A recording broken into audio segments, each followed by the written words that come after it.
Solving systems by substitution. If you look at the first system that we have here, you'll notice that we need to look for a variable to isolate. However, none of these variables are already isolated. So then you need to pick whatever variable is easiest to isolate. If you look, the x's both have coefficients. We have -3, -4. This y has a coefficient of 2. So really, those are not my best bet. I'm really trying to find something with a coefficient of 1. In this case, I'm going to have to do the next best thing, which is -1 here with the y. So we're going to isolate this y. So let's take our equation, -3x minus y equals -9, and we're going to solve for y. First thing we're going to do is move this 3x by doing the opposite of it, which is adding 3x to both sides. These cancel. -y equals 3x minus 9. Notice I brought that negative down here. It's very important that you make sure you keep up with your signs. Now I'm going to divide every single term by -1. So y equals -3x, then this would give me plus 9. So this is my equation solved for y. This will box because y equals this entire piece. And it came from this one here, which we'll lightly cross out just so we don't accidentally plug it back into it.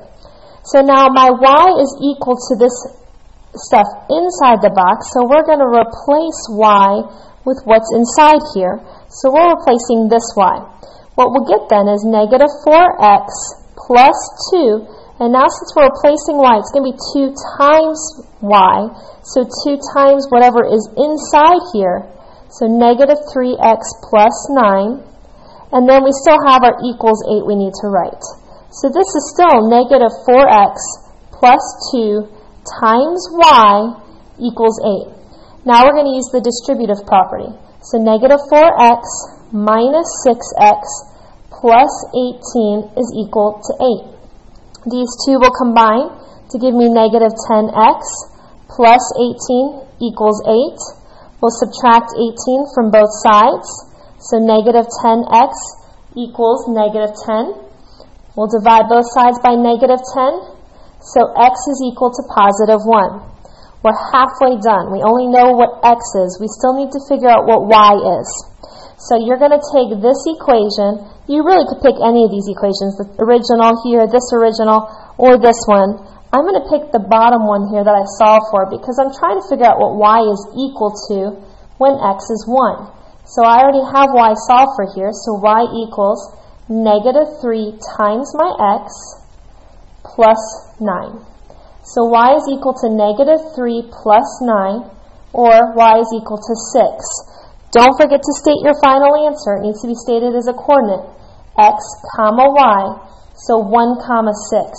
This is the point of intersection, that if we graph these two lines, it's the place where they would cross or intersect, here at 1, 6. You can check your answers by plugging it into both x and y. So like, for example, if we plug in a 1 here, -3 times 1 is -3. Then we would have -3 minus the 6, which is -9. And you can do the same with the bottom equation just to make sure that you got this right. Let's look at a second example. In our second example, this is not one that we did in class, but just to kind of help you out if you were struggling with this. If you'll look, all of our x's and y's have coefficients that are other than 1. So you now need to choose the next best thing to solve for.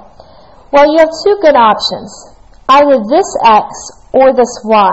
The reason is that if you divide every term here by this 2, we still wind up with whole numbers or integers.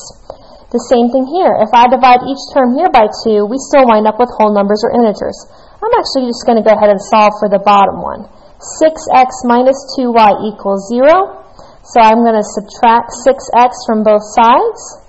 So -2y is equal to -6x, because 0 minus 6x is -6x.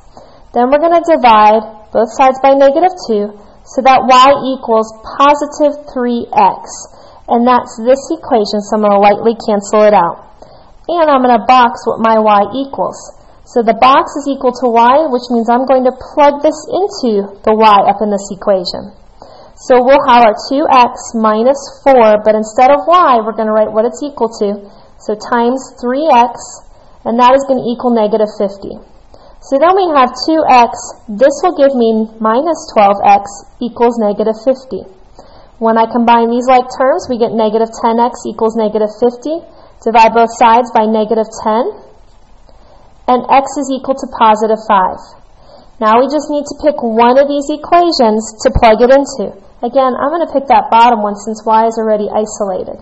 And I'm going to use y equals 3x. Since I know the value of x, I'm going to plug it in. Y equals 3 times 5. So y is 15. As an ordered pair, 5, 15. And that is my solution to this system.